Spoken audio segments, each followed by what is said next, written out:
Vous avez choisi la matinée de la grâce à la place de la grâce matinée. Donnez-moi un bon amen. Et on est heureux d'être là ce matin. Et je veux honorer tout de suite mon ami, le pasteur Emmanuel Guarino. Est-ce qu'on peut acclamer le Seigneur pour le père de la maison? Alléluia. Est-ce qu'on peut acclamer le Seigneur pour son épouse qui est là? Est-ce qu'on peut acclamer plus fort que ça? Est-ce qu'on peut acclamer plus fort que ça? Alléluia. Ce matin, je prêche sous son autorité. C'est mon ami et je crois que le Seigneur honore ceux qui marchent dans la loyauté. Dis amen à cela. Dans mon église, je dis souvent, si tu es déloyal, alors sors au nom de Jésus. On n'a pas besoin de gens déloyaux. On n'a pas besoin de loups. On n'a pas besoin de vipères. On a besoin de gens loyaux. Donne-moi un bon amen ce matin. Donne-moi un bon amen ce matin. Ce matin, c'est comme en Afrique ici. C'est bon ça. Alléluia. Donne-moi un bon amen. Alléluia. Qui c'est qui suit EMCI TV ici? Les autres, repentez-vous. Alléluia. On aura la joie d'être en janvier ici avec mon ami Jérémy Soudril. On fera une conférence de puissance. Alléluia. Alléluia. Vous savez pourquoi? Parce que le pasteur Manuel est un aigle. Et parce que les aigles volent avec les aigles. Alléluia. Alléluia. Alléluia. J'ai pas entendu ton amen. J'ai pas entendu ton amen. J'ai pas entendu ton amen. J'ai pas entendu ton amen. Oh, pousse un cri de joie maintenant. Pousse un cri de joie. À 3, 1, 2, 3. Pousse un cri de joie. Alléluia. Alléluia. Shakaria baseketeto. Alléluia. Acte 10, 38. Ce matin, mon thème, c'est recevoir une nouvelle onction. Est-ce que ça vous va? De toute manière, j'ai que ça. Alléluia. Vous savez comment Dieu a oint du Saint-Esprit et de force Jésus de Nazareth, qui allait de lieu en lieu et qui faisait du bien et qui guérissait tous ceux qui étaient sous l'emprise basiléa en grec du diable, car Dieu était avec lui. Est-ce que tu peux juste fermer tes yeux? Imagine-le marcher. Imagine-le marcher. Il marche dans les rues de Capernaum. Il guérit le fils de l'officier du roi, le serviteur du centenier romain. Il guérit cette femme atteinte d'une perte de sang parce qu'il était oint. Et c'est le même Jésus qui marche au milieu de l'église d'Unamis, comme il marchait dans l'Apocalypse au milieu des 7 églises. Donne-moi un bon amen et je continue. Qu'est-ce que c'est ce matin, l'onction? L'onction est une réalité. C'est une mesure de l'Esprit de Dieu qui vient sur une personne ou dans une personne au moment de la nouvelle naissance ou du baptême de l'Esprit. C'est sur une personne pour tenir dans une fonction ou une position. C'est également une délégation de la gloire de Dieu sur une personne pour opérer dans un ministère. Dis-moi amen ce matin. Et Jésus, alors qu'il n'avait ni beauté ni éclat pour attirer nos regards, a été oint à l'âge de 30 ans. Ça veut dire que quand tu lis les évangiles, de 0 à 30 ans, il était charpentier. Il n'a rien fait d'extraordinaire. Il n'a pas guéri de malade. Il n'a pas guéri de lépreux. Il a purifié personne. Mais à l'âge de 30 ans, le ciel s'ouvre. Le Saint-Esprit descend sur lui. Et là, le ministère de puissance, le ministère d'Unamis, dis-moi amen, a commencé à se manifester. Et là, la Bible dit que dans Luc 4, au verset 14, il était revêtu de la puissance de l'Esprit. Il retourna en Galilée. Sa renommée se répandit dans tout le pays d'alentour. Luc 6, 19 me dit qu'une foule cherchait à le toucher parce qu'une force sortait de lui et les guérissait tous. Et cette force, c'est l'onction. Dis-moi amen. Dis-moi amen. Sans l'onction, tu fais rien. C'est pas parce qu'il était fils de Dieu seulement.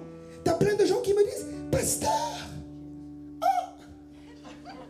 je suis fils de Dieu, mais je ne veux pas la puissance du Saint-Esprit. Alors mon ami, tu seras comme Jésus de 0 à 30 ans, tu seras un charpentier. Mais si tu reçois le manteau, alors là tu vas opérer comme il a opéré, parce que la Bible déclare que tel il est tel nous sommes également, tel il est tel nous sommes. Et les œuvres qu'il fait, nous devons en accomplir de plus grands. Donne-moi un amen. Alors comment fonctionne l'onction?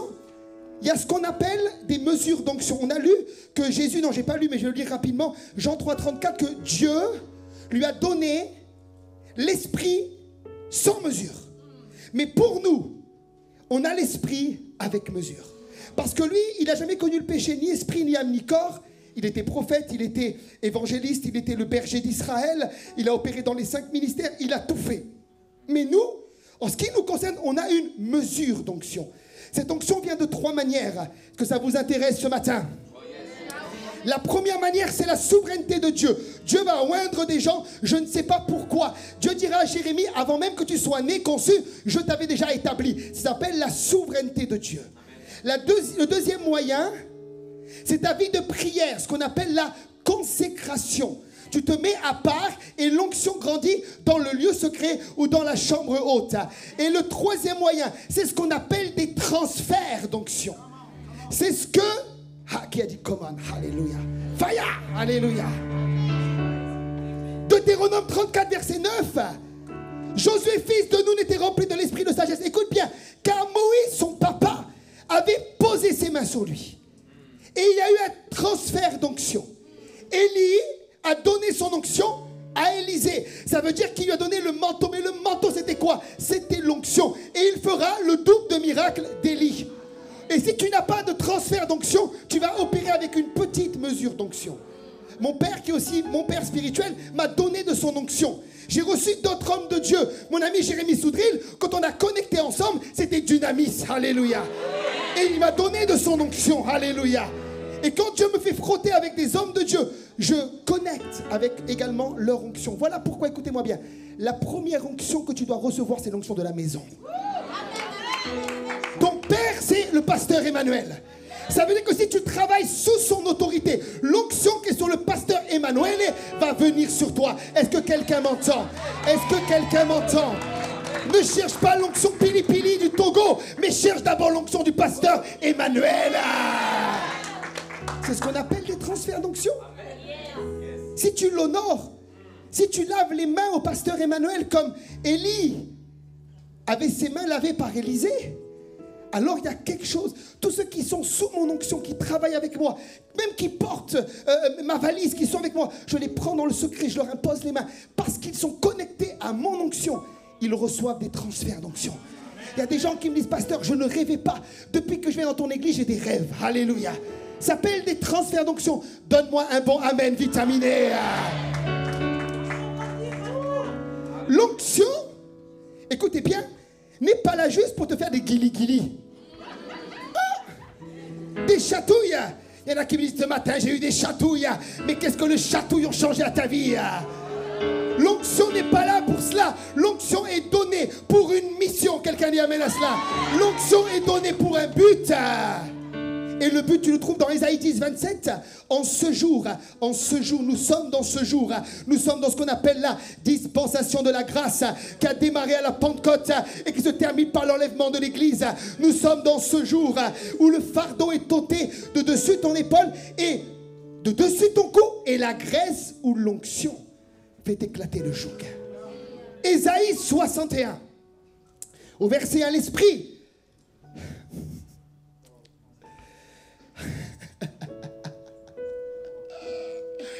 Esprit de Dieu.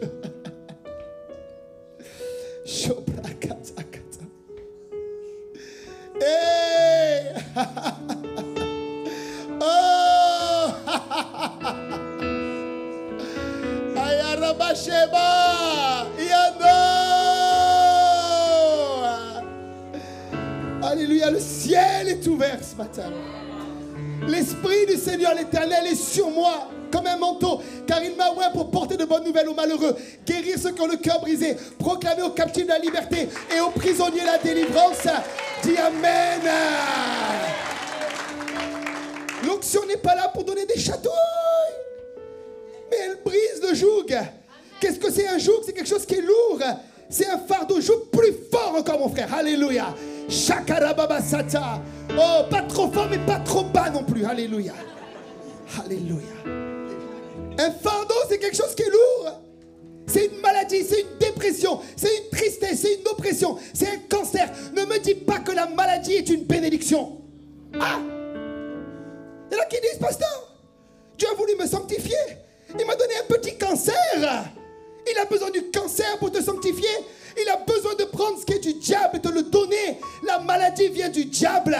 Elle est rentrée dans le jardin par la chute. Mais Jésus est venu détruire les œuvres du diable. J'ai pas dit que tous ceux qui sont malades ont péché. Mais j'ai dit que si Adam n'avait pas chuté, la maladie ne serait pas là.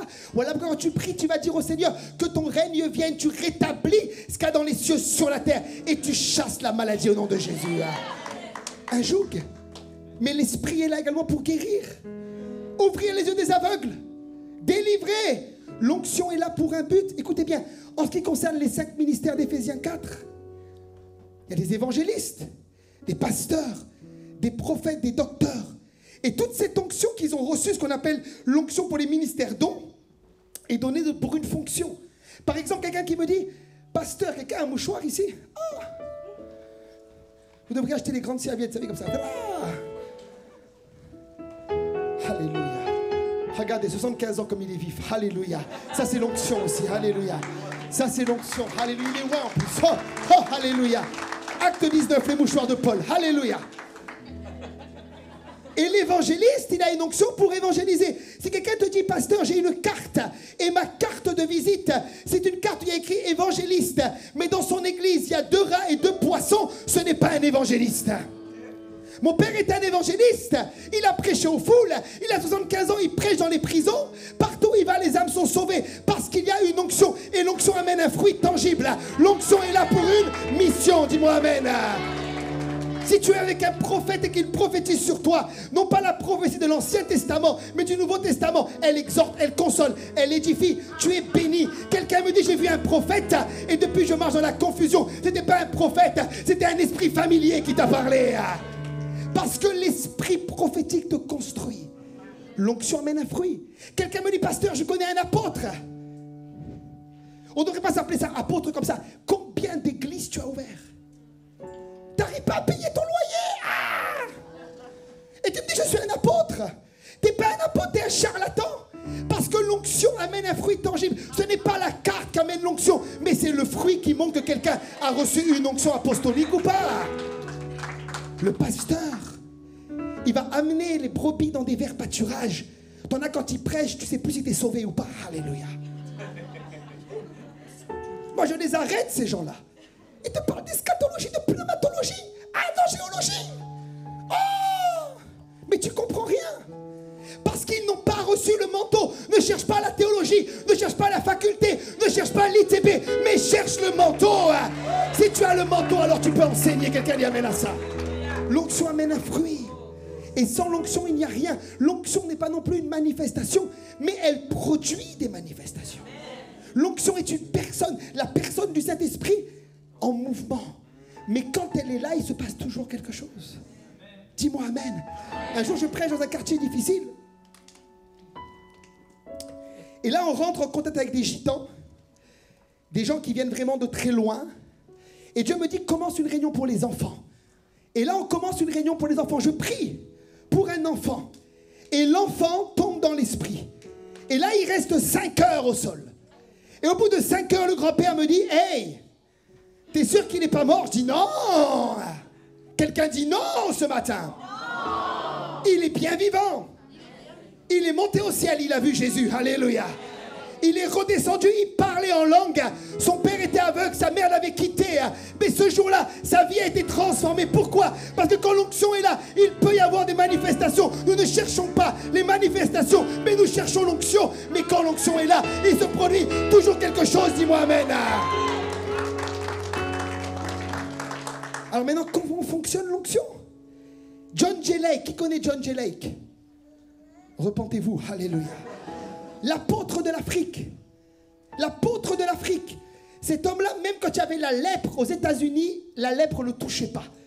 Ils ont même fait un professeur a regardé sa peau, le microbe était sur lui, mais rien du tout. Cet homme, il était loin de la tête aux pieds. Et écoute bien ce qu'il dira sur l'onction.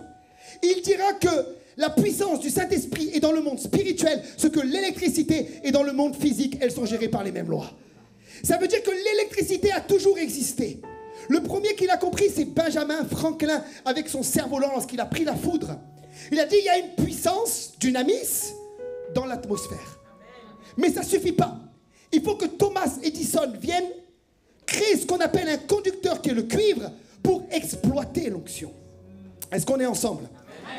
Et c'est pareil pour l'onction et la foi. La foi est le conducteur par lequel tu vas pouvoir vivre l'onction. Par exemple, dans Marc, affiché Marc 5, versets 29 et 30, cette femme a la perte de sang. Au même instant, la perte de sang s'arrêta. Et elle sentit, c'est l'onction. Quand on prie pour quelqu'un et que quelqu'un t'impose les mains qu'il est loin, tu peux sentir une chaleur ou de l'électricité. C'est l'onction dans son corps qu'elle était guérie de son mal. Suivez-moi bien. Jésus est là. Jésus-Christ, en grec, c'est Christos, le oint, le Messie. Il est dans un lieu où il y a sûrement plein de malades, des aveugles, des sourds, des paralytiques. Mais le texte me dit qu'il n'y a qu'une seule qui va mettre les doigts dans la prise, se connecter à l'onction sans mesure qui est sur Jésus. C'est cette femme-là parce qu'elle a la foi. Tu peux être dans un lieu comme ce matin. Je prêche, je parle, j'impose les mains. Et ton voisin est visité par la puissance de Dieu. Mais toi, tu vis rien. Parce que tu n'es pas dans la foi. C'est la foi qui active l'onction. Voilà pourquoi moi, j'aime les Africains. Dis-moi amen pour ça. Amen. Quand je prêche en Afrique, je ne me fatigue pas. Alléluia. C'est les Blancs qui me fatiguent. Alléluia. Quand j'arrive là-bas, tout est simple. On était au Burkina Faso. Une dame vient me dire, pasteur, je suis sourd. Viens, au nom de Jésus. Elle entend. J'étais à une réunion, une aveugle vient me voir et me dit, pasteur, les yeux. Et moi, je prie comme un Européen, Seigneur, bénis-la.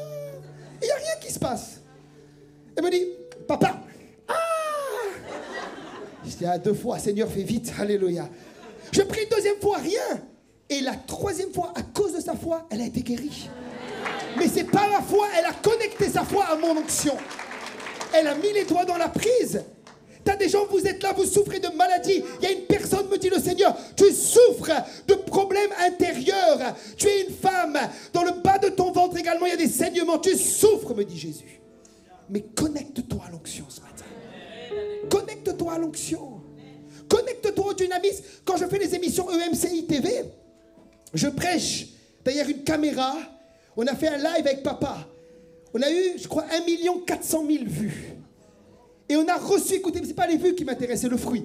On a reçu des témoignages de gens qui avaient des jambes plus courtes qu'une autre. De partout être guéris au moment où nous, on dit, dans des studios au Canada, Dieu est en train de faire repousser des gens, maintenant au nom de Jésus. Des gens en Guadeloupe, en Martinique, de partout étaient guéris. On a reçu des courriers. Pasteur, ma jambe a claqué. Clac, clac, clac. Parce que l'onction n'est pas liée à un lieu. L'onction n'a pas de distance. L'onction se connecte à la foi.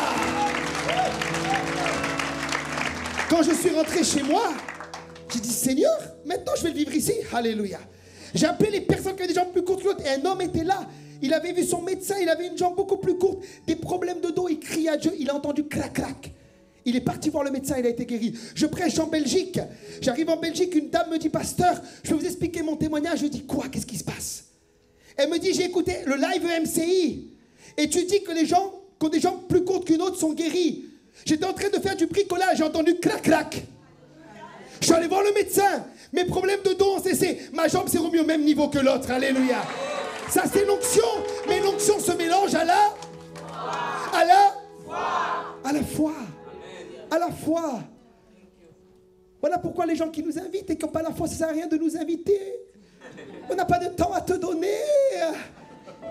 T'en as qui disent des fois les pasteurs sont orgueilleux. C'est pas qu'on est orgueilleux, c'est qu'on est surbooké et on veut libérer le manteau là où ça vaut le coup de le libérer. Alléluia. Parce qu'il me faut la foi. Est-ce qu'il y a des gens qui ont la foi à Saint-Étienne? Alléluia. Je continue ou j'arrête? C'est la mère de la maison qui me dit, je continue ou j'arrête, Véronica? Elle me dit, continue, c'est bon, alléluia. Ne limite pas l'onction, parce que si tu mets l'onction dans une boîte, il va te rester la boîte, mais sans l'onction. Ne limite pas l'onction. La Bible déclare que Élisée, lorsqu'il est mort, 2 Rois 13, versets 20 et 21, il mourut, on l'enterra. Et l'année suivante, des troupes de Moabites pénétrèrent dans le pays. Et comme on enterrait un homme, voici, on aperçut une de ces troupes. Et l'on jeta l'homme dans le sépulcre d'Élisée. L'homme alla toucher les os d'Élisée. Et il reprit vie et se leva sur ses pieds. Acte 19, versets 11 et 12.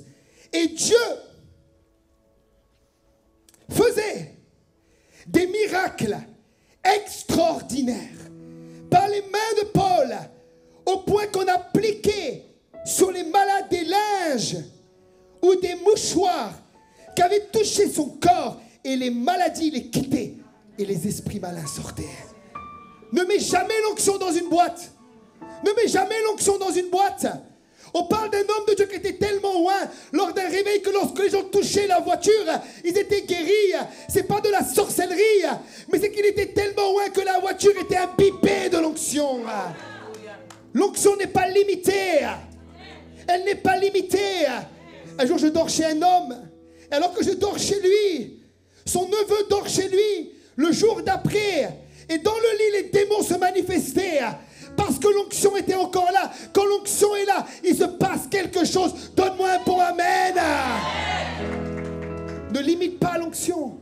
Alors comment la libérer, cette onction? Comment elle va se libérer ce matin? La première chose, c'est la parole prononcée. Luc 17, 14, dès qu'il les y vit, ceux qui étaient atteints de la lèpre, il leur dit, allez vous montrer au sacrificateur. Et pendant qu'il y allait, il arriva qu'ils fussent guéris. Arrêtez de croire que tout se fait par imposition des mains. Je vais parler de l'imposition, mais il n'y a pas tout qui se fait. Quand tu fais des campagnes avec 1000, 2000, 3000, 15 000, quand tu prêches au Canada dans un studio de télévision, tu imposes les mains à personne, mais la parole lointe, elle guérit. Qu'est-ce que c'est cette parole lointe? C'est ce qu'on peut appeler littéralement la parole de connaissance, qui est accompagnée du don de foi. Par exemple, Reinhard Bonnke utilisait le don de foi. Il ne priait pas pour les gens. Il parlait aux maladies qu'il entendait. Maladie des os, je te parle. Au moment où il dit maladie des os, le don de foi opère avec la parole de connaissance. Et les gens touchent par la foi cette réalité et sont guéris. La parole prononcée. La parole d'un homme loin. Une parole remplie d'onction. Le toucher, comme cette femme, car elle disait, je peux toucher ses vêtements, je serai guéri. L'imposition des mains, Marc 16, verset 18. Ils imposeront les mains aux malades et les malades seront guéris. C'est quoi? C'est ce qu'on appelle un point de contact. Entre toi et le malade, tu poses tes mains. Il y a un contact qui se fait. Et là, quelqu'un peut ressentir une chaleur, une électricité dans son corps. Qu'est-ce qui se passe? L'onction commence à travailler. Juste, j'ouvre une parenthèse. Ce n'est pas non plus une question d'instantané. Quand tu libères l'onction de guérison sur quelqu'un, ça peut prendre des fois 1 semaine, 2 semaines. Des fois, j'impose les mains aux gens, ils me disent, pasteur, c'est 2 semaines après, quand tu as prié pour moi, il y a une amélioration. Mais parce que les gens restent dans la foi, déclarent la parole de Dieu, continuent à confesser que dans 1 Pierre 2, verset 24, ils sont guéris par les meurtrissures de Jésus. L'onction patrouille le corps, l'onction circule et va jusqu'à l'accomplissement total de la guérison. Est-ce que tu m'entends? Le mot guérison en grec, c'est thérapeo, utilisé 42 fois dans le Nouveau Testament, qui veut dire thérapie. Ça prend du temps parfois. Mais il faut un point de contact. L'onction d'huile. Alors lui, le général, lève-toi, général de Dieu, papa, lève-toi. Est-ce qu'on peut acclamer le Seigneur pour mon père? Lui, il a l'onction pour l'onction d'huile. À l'église, tous ceux qui veulent, j'ai allé voir mon père. Dès qu'il fait une onction d'huile, les gens sont guéris.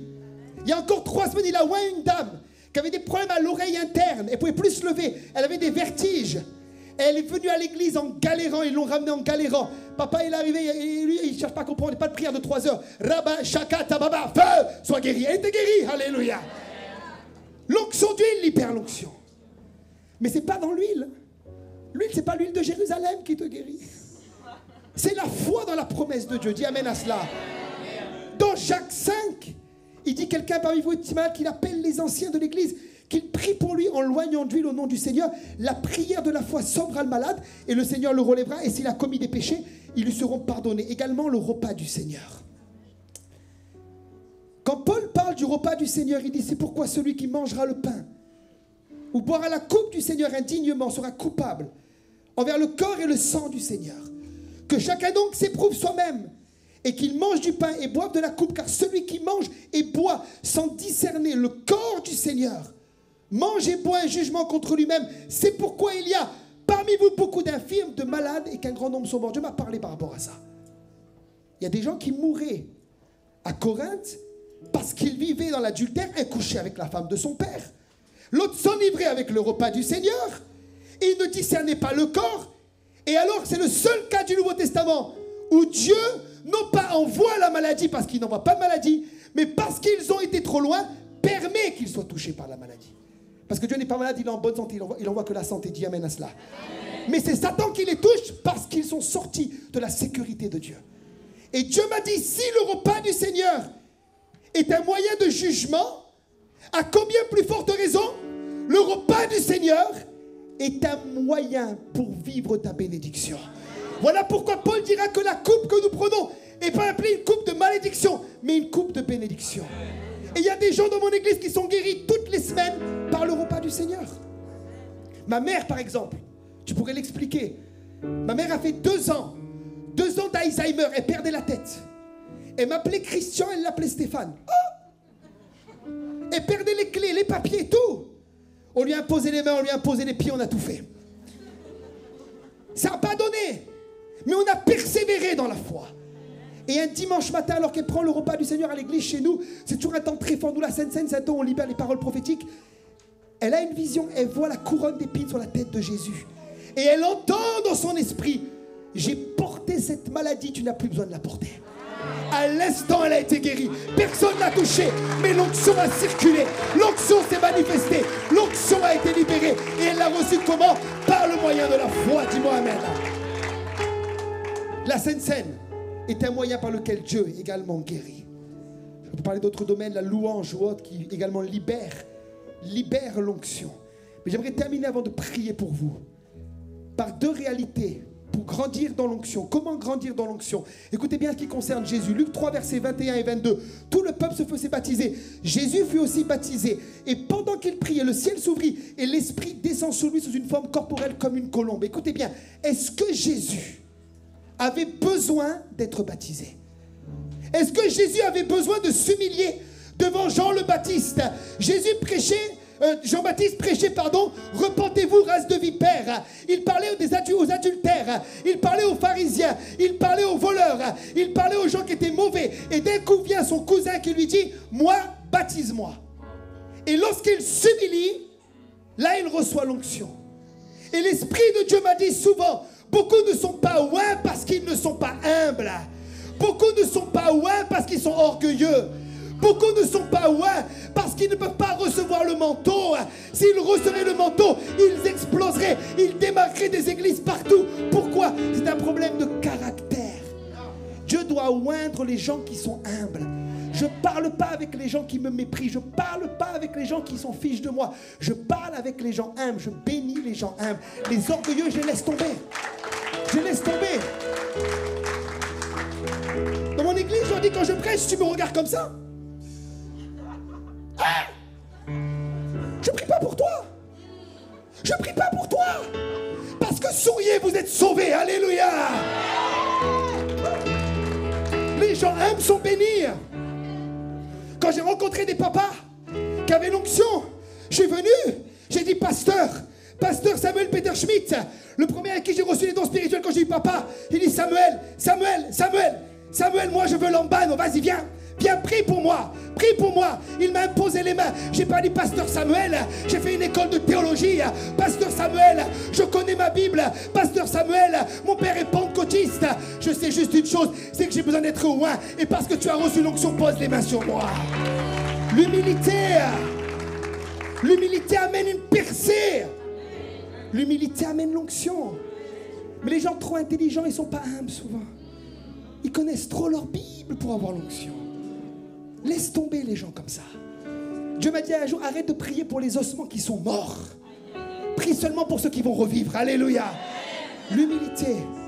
Mais également, je terminerai par cela. Préparez-vous, l'onction de Dieu va arriver. Alléluia. La sainteté.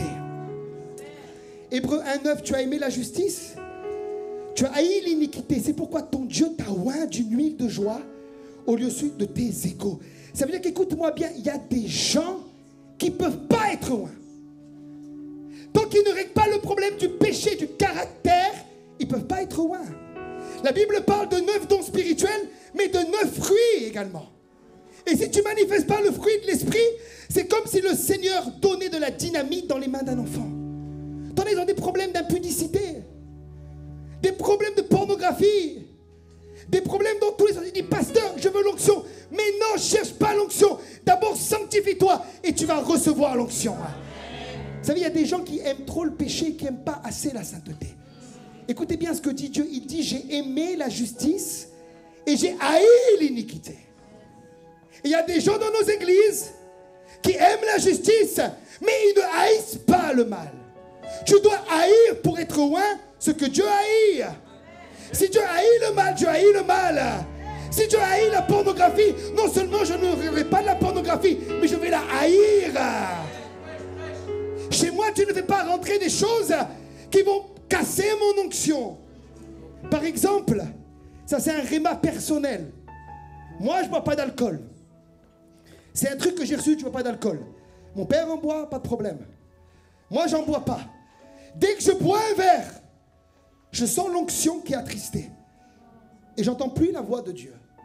Pour d'autres, c'est autre chose. Il va te dire, ne regarde pas de film. Moi, Dieu m'a dit, tu ne regardes pas de série pour toi. Heureusement, il m'a laissé le foot. Alléluia. Alléluia pour le foot. Alléluia. Mets un bon coup de piano pour le foot. Mets un bon coup de piano pour le foot. J'ai encore le foot. Mais pourquoi? Parce que les séries peuvent me rendre addict. Et le Seigneur m'a dit non. Il y a des choses qui vont lier à ton onction, qui t'amènent dans un degré de consécration et de sainteté où tu haïs des choses pour ne pas les vivre. T'as des gens qui me disent, pasteur, je vais être loin, mais pourquoi faire? T'es même pas à la réunion de prière, pourquoi faire? Pourquoi faire? Si tu veux l'onction, il faut que tu te mettes à part. Il faut que tu te mettes à part. Je terminerai par ce témoignage. Quand j'ai prié pour les dons spirituels, j'ai cherché le Seigneur. Pendant au moins une année, je me suis mis à part. J'ai prié tous les jours pendant un an, j'ai jeûné. J'ai dit à Dieu, je veux vivre la parole de connaissance, particulièrement. Je veux entendre Dieu me dire, il guérit des malades. Je veux l'entendre. Je dois l'entendre. C'est une question de vie ou de mort, je dois l'entendre. Il y a comme en toi un soupir. Si je ne l'entends pas, il ne se passera rien. J'ai besoin de l'entendre. Et alors j'ai prié pendant une année. Et au bout d'une année, quand le pasteur Samuel est venu, j'ai dit, pasteur Samuel, il a prié pour moi. Le don s'est déclenché une semaine après. J'entendais les maladies et les malades étaient guéris. Mais il a fallu que Dieu, pendant une année, m'amène dans un chemin de sanctification. Parce que sinon, j'aurais explosé. J'aurais mis toutes les guérisons sur Facebook, comme certains font. Ils ont un rhume et ils mettent sur Facebook qui est guéri. Il faut que Dieu travaille l'homme intérieur. Il doit travailler le caractère en toi pour que le niveau d'onction monte. Vous savez, quand je vois des hommes loin, et j'ai l'occasion avec le Canada de connaître des hommes très très loin, ils ne vivent pas comme les autres. Ton pasteur à toi ne vit pas comme les autres. Dis, je veux son onction, mais non, si tu veux son onction, il faut que tu aies sa vie aussi. Tu ne sais pas ce qu'il vit. Il y a un prix à payer. Il y a quelque chose que tu vis dans le secret qui amène la percée dans l'onction. Qui amène la percée dans l'onction. Et je crois que Dieu veut libérer son onction ce matin. Alors je suis pasteur à plein temps en prison. Voilà, mais ce qui est merveilleux, c'est que je sors tous les jours. Voilà, je suis libéré. Je suis libérable, malgré que j'ai pris perpétuité. Voilà, je suis libérable chaque soir. Amen. Alors, et puis je suis donc avec mon fils à l'église. Alors j'ai été pendant des années son pasteur, et maintenant il est mon pasteur. Voilà, alors j'ai mon pasteur devant moi. Voilà, il faut que je me tienne à carreau. Hein? Voilà, gloire à Dieu. Alors on va faire une petite lecture, si vous voulez bien, dans les Saintes Écritures. On va lire un miracle, une délivrance, de Jésus. Luc chapitre 13, le verset 10. Jésus enseignait dans une des synagogues le jour du sabbat. Et voici, il y avait là une femme possédée d'un esprit qui la rendait infirme depuis 18 ans. Elle était courbée et ne pouvait pas du tout se redresser. Lorsqu'il la vit, Jésus lui adressa la parole et lui dit « Femme, tu es délivrée de ton infirmité » et il lui imposa les mains. À l'instant, elle se redressa et glorifia Dieu. Mais le chef de la synagogue, indigné de ce que Jésus avait opéré cette guérison, un jour de sabbat, dit à la foule, il y a 6 jours pour travailler. Venez donc vous faire guérir ces jours-là, et non pas le jour du sabbat. Hypocrite, lui répondit le Seigneur, est-ce que chacun de vous, le jour du sabbat, ne détache pas de la crèche son bœuf ou son âne pour le mener boire? Et cette femme qui était une fille d'Abraham et que Satan tenait liée depuis 18 ans, ne fallait-il pas la délivrer de cette chaîne le jour du sabbat? Tandis qu'il parlait ainsi, tous ses adversaires étaient confus et la foule se réjouissait de toutes les choses glorieuses qu'il faisait. Amen. Voilà, la foule se réjouissait. La foule était dans la joie de voir ce que Jésus faisait. Et aujourd'hui encore, puisque le Seigneur n'a jamais changé, il est le même, nous dit la parole de Dieu, il est le même hier, il est le même aujourd'hui, et il sera éternellement le même. Et si nous sommes là ce matin, c'est parce qu'il est là, c'est parce qu'il est vivant, et nous aussi, nous voulons nous réjouir. Amen. De toutes les choses qu'il a fait, qu'il va faire encore aujourd'hui et qu'il fera encore demain. Alléluia. Alléluia. Oh, yes. Il fait des choses glorieuses. Et pourquoi fait-il des choses glorieuses? Eh bien, tout simplement parce qu'il nous aime. Est-ce que tu sais que Dieu t'aime? Est-ce que tu réalises que le Dieu Tout-Puissant a beaucoup d'amour pour toi? Il t'aime vraiment.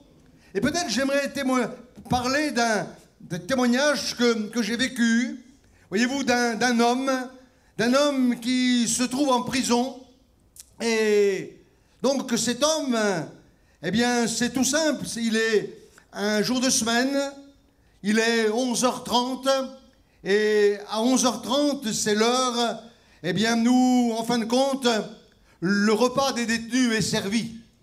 Et quand le repas des détenus est servi, bon, tout mouvement en prison, ça crée quelquefois de la tension, parce que c'est un milieu, eh bien, où il y a beaucoup de haine, beaucoup de violence, un milieu où à tout moment, eh bien, ça peut partir et ça peut déraper.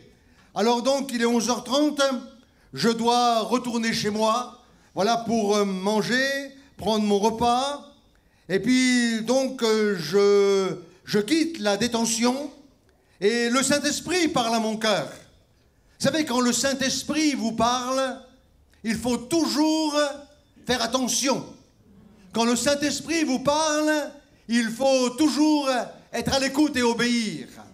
Alors le Saint-Esprit me dit, alors que je vais quitter la détention, il me dit de me diriger dans le quartier où se trouvent les arrivants. Ceux qui arrivent en prison, eh bien, sont dans un quartier particulier pendant une semaine. Et là, donc, dans ce quartier, je me dirige et j'ai la chance d'avoir les clés des cellules. Alors j'ouvre la porte d'une cellule parce que le Seigneur me demande d'aller là. Et là, je me présente. Bonjour, je suis le pasteur de la prison et je viens vous rencontrer quand vous êtes arrivant. Et les 2 détenus qui sont dans la cellule se regardent l'un de l'autre. Et je trouve ça bizarre. Alors l'un me dit, écoute, c'est extraordinaire. Parce que juste avant que tu ouvres la porte, eh bien, on vient de prier tous les deux. Et je viens de terminer ma prière. Et j'ai dit au Seigneur dans ma prière, Seigneur, si tu m'aimes encore, envoie-moi quelqu'un me parler de toi. Alors le gars m'explique, il a à peu près 45 ans, il m'explique, et il me dit, écoute pasteur, quand j'avais 16 ans, je me suis fait baptiser. Quand j'avais 16 ans, j'ai suivi le Seigneur dans une église, et puis j'ai lâché la main du Seigneur. J'ai rétrogradé, et j'ai fait bêtise sur bêtise, et aujourd'hui je me retrouve là, donc en prison, et j'ai dit au Seigneur, si tu m'aimes encore, envoie-moi quelqu'un. Alors le Seigneur m'a envoyé, parce qu'il l'aimait, parce qu'il nous aime. Il s'est repenti, il a été baptisé dans le Saint-Esprit, et bien sûr il continue sa peine, parce que c'est comme ça, hein, c'est normal, il continue sa peine, mais il la continue avec Jésus. Alléluia. Oh, Dieu soit loué. Amen. Je me réjouis de ce qu'il fait.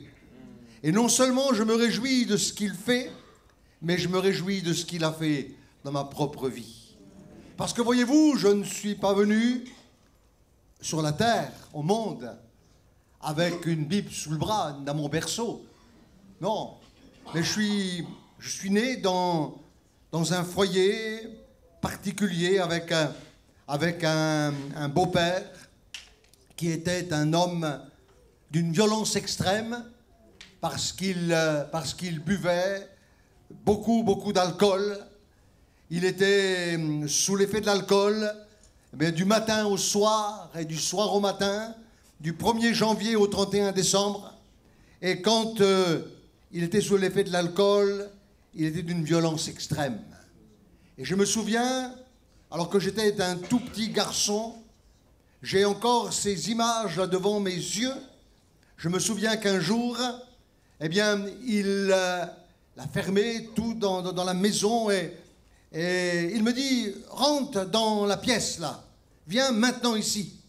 Et là, il était assis derrière une table et sur la table, il avait planté un couteau et à côté, il avait mis une corde. Et il m'a dit, tu vois, ce soir, eh bien, je vais te tuer. Tu vas mourir. Je vais te tuer. Mais tu vas choisir par quel moyen je vais te tuer. Soit avec le couteau, je te coupe la tête, ou soit je te pends. Qu'est-ce que tu choisis? Alors, j'étais tout petit, hein, j'étais peureux, j'avais peur, je tremblais, parce que je savais que dans quelques instants, j'allais mourir. Parce que je savais que ce qu'il disait, bien, il le faisait. Alors il s'est levé derrière cette table, en titubant, et il est venu prendre un balai dans la maison. Et là, il m'a mis un coup de balai sur la tête. Et je me souviens, j'ai vu des étoiles, le noir des étoiles. Je me suis écroulé, assommé par le coup de balai. Et quand je me suis réveillé quelques instants après, j'étais dans une mare de sang. Il y avait du sang de partout parce qu'il m'avait éclaté le cuir chevelu avec le balai. Je me souviens également un jour, alors que j'étais là en train de jouer comme beaucoup d'enfants, bien, il me prend comme ça et il me déshabille, il me met tout nu et il m'attache avec des cordes aux poignets et il me pend à une poutre dans la maison. Et j'étais là pendu entre ciel et terre, eh bien attaché à cette poutre. Et là, avec un fouet, eh bien, il m'a flagellé, il m'a frappé, je ne sais combien de coups de fouet. Et je me souviens que, eh bien, mon corps me brûlait. C'était comme du feu. Et j'avais en dessous de la peau, bien les marques comme un zèbre. J'avais le sang en dessous là, et je souffrais. Et quand il a jugé, eh bien que j'avais assez pris de coups de fouet, il m'a descendu de cette poutre et j'étais par terre. Et là, à coups de pied, il m'a tapé dans la tête comme on shoot dans un ballon de football, à coups de pied dans la tête, eh bien, et encore un coup de pied dans la tête, et il est parti, et il m'a laissé là, par terre. Voilà ce que j'ai vécu, là, du côté de mon beau-père. Ma mère était également une femme un peu légère, donc elle fréquentait beaucoup les bars, et elle m'amenait avec elle dans les bars. Et vous savez, quand on est un tout jeune enfant, la nuit dans les bars, eh bien, qu'est-ce que l'on peut voir, qu'est-ce que l'on peut entendre? Des choses qu'un enfant ne devrait jamais entendre, ni jamais voir. Et tout jeune, eh bien, j'ai été souillé par ces paroles, par les visions que j'ai pu avoir dans ces bars-là. Et là, quand je rentrais donc à la maison traumatisé parce que je me souviens qu'il y avait des bagarres, les hommes se battaient avec l'odeur de l'alcool, de la cigarette, du tabac. Eh bien, je rentrais à la maison au petit matin avec ma mère, et là, le beau-père m'attendait, il nous attendait, et c'était parti encore pour des coups et encore des coups. Je ne mangeais jamais. Si je voulais manger, ma mère ne faisait jamais de repas. J'allais dans les poubelles, dans les boîtes à ordures. Voilà, si je voulais me nourrir. Et c'est comme ça que je me nourrissais. Pieds nus dans la rue ou avec des chaussures complètement trouées. Je vivais comme ça. C'était ma jeunesse. Voilà, j'ai vécu comme ça. Puis un jour, il y a une plainte qui a été faite. Les services sociaux, eh bien, se sont occupés de nous, voilà, et parce qu'à l'école, on a vu, enfin, le peu que j'allais à l'école, eh bien, ils ont vu que j'avais des coups de partout et ils m'ont demandé d'où ça vient, tous ces coups-là. Et bon, j'ai dit, ben, c'est mon beau-père qui me bat, hein, c'est lui qui me frappe. Hein. Et puis donc la gendarmerie est venue, les assistantes sociales sont venues, et puis on a été retirés, voilà, très rapidement du foyer de mes parents. Alors, j'ai connu, premièrement, l'orphelinat, parce que c'est dans un orphelinat que j'ai été placé. Et vous savez, à l'époque, parce que j'ai un peu d'âge hein, maintenant, et donc les orphelinats de l'époque, c'était terrible, hein, c'était pas comme maintenant. Il y avait aucune psychologie, c'était très, très dur.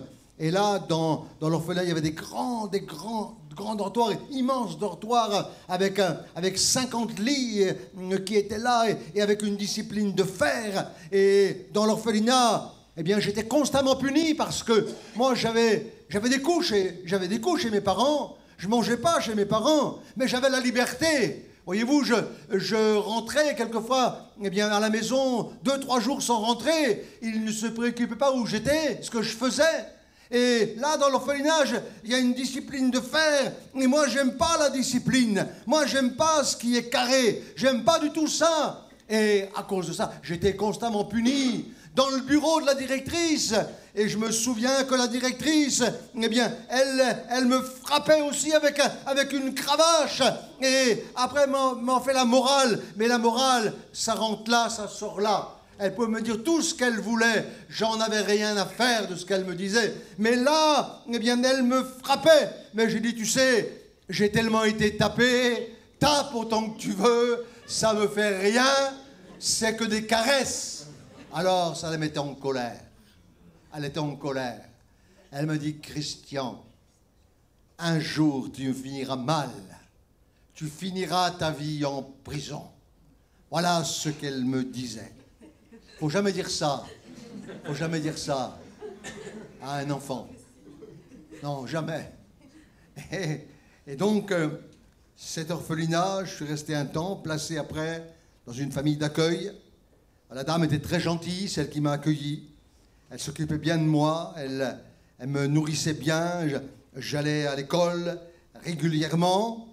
Et bon, vous savez, quand on est enfant, quand on a 11 ans, 10 ans, 11 ans, 12 ans, on a besoin d'amour, d'affection. Un enfant a besoin d'affection, beaucoup d'affection. Et je réalise que s'il n'y a pas d'affection dans la vie d'un enfant, eh bien, ça peut aller très mal. Moi, j'ai eu 4 enfants, avec mon épouse, on a eu 4 enfants, 11 petits-enfants maintenant, et 3 et bientôt 4 arrière-petits-enfants. Oh, vous n'avez pas devant vous un dinosaure, hein? Parce que je me suis marié très jeune. Donc, j'ai une grande famille. Et alors, tous mes enfants, mes petits-enfants et mes arrière-petits-enfants, ils viennent toujours vers nous. Oh, mon papy, hein, je vois ces enfants. Papy, je t'aime, papy. Ouais, moi aussi, je t'aime. Ah, gloire à Dieu. Alléluia. Moi, je n'avais pas ça. On m'a jamais dit qu'on m'aimait. On m'a jamais dit une seule fois que j'étais quelqu'un, que j'avais de la valeur. Jamais on m'a dit ça. Et puis donc, quand il n'y avait pas d'amour, je partais dans les forêts, tout seul dans la forêt, et je pleurais toutes les larmes de mon corps. Je disais, mais pourquoi les autres, ils ont un père, une mère, ils ont des cadeaux. Moi, j'ai jamais rien. Je suis un paumé. Pourquoi je suis venu ici? J'aurais dû mourir. Pourquoi je ne suis pas mort? Oh, pourquoi? Mais pourquoi je suis là? Et je pleurais. Et je tapais dans les arbres à coups de poing, à coups de pied dans les arbres. La rébellion était en moi. Pourquoi? Mais pourquoi? Mais pourquoi? La question, toujours pourquoi? Mais pourquoi? Bien sûr, pas de réponse. Pas de réponse. La dame chez qui je logeais, elle venait le matin, elle me faisait un bisou sur le front. Elle disait « Bonjour, Christian ». Le soir, avant de me coucher, elle me faisait un bisou sur le front. « Bonsoir, Christian ». C'était tout. C'était tout ce que j'avais. Et là, eh bien, j'avais de la rébellion dans mon cœur. La rébellion montait. La rébellion, bien, était là, elle était présente en moi. De plus en plus, j'ai eu 14 ans. Il a fallu que je quitte cette dame et j'étais placé par l'assistance publique à l'époque chez un employeur. Mais là encore, l'employeur, eh bien, me frappait. Il me disait, mais, j'ai dit, maintenant c'est terminé. J'ai 14 ans. Maintenant, je suis dans la cour des grands. C'est fini maintenant. C'est terminé. Et j'ai quitté cet employeur. Et je me suis retrouvé dans la rue. Et dans la rue, je me suis joint à des gars là, qui étaient beaucoup plus âgés que moi. Ils avaient 20 ans, 25 ans, 30 ans. Et là, moi, 14. Et on a commencé bien sûr, à commettre des délits. Hein, c'est évident. Et quand on commet des délits, eh bien, il y a la police qui est là. On est arrêté. J'ai connu plusieurs fois la maison d'arrêt. Oui, plusieurs fois, la maison d'arrêt. Puis j'ai connu aussi la maison de correction, parce qu'à l'époque, ça existait. Maintenant, ça n'existe plus, mais à l'époque, il y avait la maison de correction. Je me sauvais des maisons de correction, je m'évadais. Et puis encore, j'allais dans la rue. J'étais perdu. Ma vie était perdue. J'étais jeune, mais perdu, complètement déboussolé. Et là, le temps a passé. Et puis un jour... J'avais 18 ans. Un jour, je me retrouve avec un groupe de jeunes. Il y avait des gars et des filles qui étaient là. Et parmi ces gars et ces filles, il y en avait une particulière. Je l'ai trouvée belle. Très belle. Je dis, qu'est-ce que tu es belle, toi? Qu'est-ce que tu es mignonne? Est-ce que tu voudrais te marier avec moi? Alors elle m'a regardé, et puis avec des yeux, vous savez, comme les billes de l'auto. Elle m'a dit oui. C'est toujours ma femme aujourd'hui. Hein.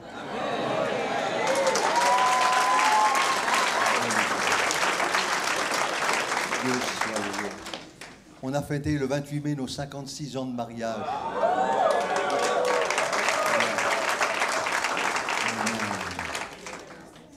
Et là, nous nous sommes mariés rapidement. Oui, mais vous savez, moi, j'étais un mauvais garçon, très mauvais garçon.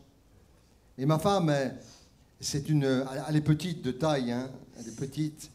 Mais vous savez, elle est toujours d'ailleurs, hein, très, très, très nerveuse. Très nerveuse. Et elle ne s'est jamais laissée faire. Alors, moi, je faisais un peu ce que je voulais. Mais elle voulait dominer sur moi. Je dis, mais jamais de la vie, moi. Jamais de la vie. Et ça allait pas bien. Notre ménage n'allait pas bien du tout. Et là, encore, je me suis retrouvé en maison d'arrêt. Et puis, le temps a passé. Et puis j'ai été appelé à faire le service militaire. Et là, au service militaire, 1 mois et demi, 2 mois après, j'ai été réformé, indésirable sous les drapeaux. Donc j'ai été mis dehors de la caserne. J'ai été mis dehors, les gendarmes m'ont accompagné au train. Et je suis rentré chez moi, ma femme, quand elle m'a vu, elle m'a dit, qu'est-ce que tu as fait? Tu as déserté? Parce que t'en es capable, hein. Je dis non, mais ils m'ont viré. Tu comprends? Alors, voilà, la vie a continué. Et puis c'est là que les choses, eh bien, ont commencé à bouger pour moi. C'est là que le Dieu vivant s'est souvenu de moi. C'est là que le Créateur du ciel et de la terre, eh bien, s'est souvenu de moi. Et ce Créateur, eh bien, il a conduit sur mon chemin des tziganes. Des tziganes. J'étais sur un terrain et là, des tziganes m'ont témoigné de Jésus. Ils m'ont parlé de Jésus. Ils m'ont dit, tu sais, on voit depuis quelque temps déjà, on t'observe, on voit que tu es vraiment dans la misère. On voit vraiment dans quel état tu es. Mais nous, on connaît quelqu'un qui peut quelque chose pour toi. Et je dis, et ce serait... Il m'a dit Jésus-Christ. J'ai dit, qui? Il m'a dit Jésus-Christ. Je dis, le bon Dieu? Ah non, je veux pas. Ah non, tout mais pas ça. Surtout pas ça. Non, je ne veux pas. Parce que s'il y avait eu un bon Dieu, j'aurais pas eu la vie que j'ai eue, la misère que j'ai eue, et tout ce que j'ai pu rencontrer là, autour de moi. Eh bien, non, c'est impossible, il n'y a pas. Puis ils m'ont dit, on va te donner une Bible. Lis la Bible. Lis la Bible. Moi, je ne savais même pas ce que c'était qu'une Bible. Et puis, ils m'ont dit, voilà, dans une église évangélique, ils m'ont donné une adresse. Et puis donc, j'ai dit, d'accord, je vais aller pour qu'ils me foutent la paix. Comprenez? Je voulais qu'ils me laissent tranquille. Parce qu'ils étaient un petit peu envahissants. Ou plutôt zélés. À l'époque. Moi, je disais envahissants. Hein? Et on s'est quittés. Et puis des mois et des mois sont passés. Puis un dimanche midi, il est dimanche, midi 30, ça tape à la porte, j'ouvre la porte, et sur le palier, qui je vois? Le tzigane. Il m'a dit, bonjour, t'as pas été, hein, à l'église évangélique? Il dit non. Il m'a dit, je sais que t'as pas été, parce que j'ai rencontré le pasteur, moi je sors du culte, là, j'ai rencontré le pasteur, et j'ai demandé au pasteur s'il avait vu un bonhomme, voilà, comme ça. Le pasteur dit non, j'ai jamais vu de gars comme ça venir. Et écoutez bien comment le Seigneur est bon. Mais je sais que vous le savez qu'il est bon. Écoutez-moi bien, cet homme ne savait ni lire, ni écrire. Il n'avait ni mon nom, ni mon adresse. Il m'avait juste témoigné de Jésus. Et au volant de sa voiture, il me dira lui-même, je suis monté dans ma voiture et je dis, Seigneur, il faut que je retrouve cet homme encore une fois. Il faut que je lui parle encore de toi une dernière fois. Seigneur, s'il te plaît, conduis-moi chez lui. Conduis-moi auprès de lui. Et à l'époque, il n'y avait même pas non plus de GPS, rien du tout. Mais le GPS divin, il marche de manière excellente. Et là, il est venu chez moi. Il est venu chez moi, conduit par le Saint-Esprit, conduit par le Seigneur. Et là, il me dit, écoute, je te parle encore une dernière fois. C'est la dernière fois, c'est fini. Plus jamais je te parlerai. Je dis tant mieux. C'est fini. Mais je m'en vais. D'accord, pars. Et puis, il est parti. Et puis, ma femme a entendu ça. Elle m'a dit, écoute, Christian, sois gentil. On va aller là-bas. Écoutez ce qu'il a dit. Je dis, non, j'irai pas. Et ma femme me prenait avec beaucoup de précautions. Parce que je piquais des colères. Mais quand je piquais des colères, je cassais tout. Et quand je dis tout, c'est tout. Et les colères pouvaient durer entre 8 à 10 jours consécutifs avant que je me calme. Et alors, elle hésitait de me mettre en colère. Il ne fallait pas trop me mettre en colère. Et là, eh bien, à un moment donné, je lui dis, ben, écoute, d'accord, on va aller à ton truc, là. On va y aller. Et puis, j'ai été à la fin, c'était la fin d'une réunion, un dimanche après-midi. Il y avait, voilà, puis je suis vite parti. Et quelques jours après, c'est le jeudi, il y avait à nouveau cette réunion qui était là. Un jeudi soir, il y avait cette réunion. Et le pasteur prêche, il ouvre sa Bible et il prêche sur Luc 23, sur Jésus qui meurt sur la croix. Et il dit à sa droite et à sa gauche, 2 brigands, 2 malfaiteurs. Et il dit, quel que soit nos méfaits, quelle que soit notre vie, le Seigneur nous aime et il est mort pour nous. Il est mort pour nous. Son message a commencé à me toucher. Alors à la fin de la réunion, il est vite venu à la porte, il m'a salué, il m'a dit, vous êtes nouveau? Je dis, oui, ça se voit que je suis nouveau. J'avais une sale tête, vraiment une sale tête, je suis nouveau, oui. Il m'a dit, je vais aller chez vous. Et le pasteur est venu chez moi. Et on a commencé à discuter tous les deux. Alors au bout d'un moment, il avait déjà un certain âge, et puis je le vois, il devient blanc comme du papier, blanc, il blêmit. Et il m'a dit, oh, ça fait tant d'années que je suis dans le ministère pastoral. J'ai jamais entendu quelqu'un parler avec un vocabulaire aussi pourri et ordurier que vous. Il m'a dit, tout ce qui sort de votre bouche, c'est pourri, pourri, archi pourri. Il n'y a rien de bon qui sort de votre bouche. Il m'a dit, je vais prier Dieu pour qu'il vous donne un vocabulaire plus académique. Hein. Et il m'a imposé les mains. Il a prié pour moi. Il m'a imposé les mains dans le nom de Jésus. Et pendant qu'il priait, j'ai dit, Seigneur, moi je ne crois pas en toi. Je ne crois pas que tu existes. Je ne crois pas que ce soit vrai. Tout ce que le Tzigan m'a dit et ce qu'il me dit lui, je ne crois pas que c'est vrai. Mais si c'est vrai, alors fais quelque chose pour moi. Et écoutez-moi bien. J'avais jamais prié, j'avais plus jamais pleuré depuis que j'étais gamin. Je ne pleurais plus ce jour-là. J'ai senti quelque chose là qui me touchait, une présence, des vagues de bonheur et des vagues de bonheur qui commençaient à m'inonder et ça commençait à venir sur moi. Et à ce moment-là, alors que je pleurais, j'ai dit à Jésus, pardonne-moi, mon Dieu, pardonne-moi, parce que je suis pourri. Je lui ai parlé avec mon vocabulaire pourri, mais il m'a entendu quand même. Oh, Dieu soit loué. Et là, ce jour-là, eh bien, ma vie a été changée. Jésus est venu dans mon cœur. Jésus est venu dans ma vie. Il m'a transformé.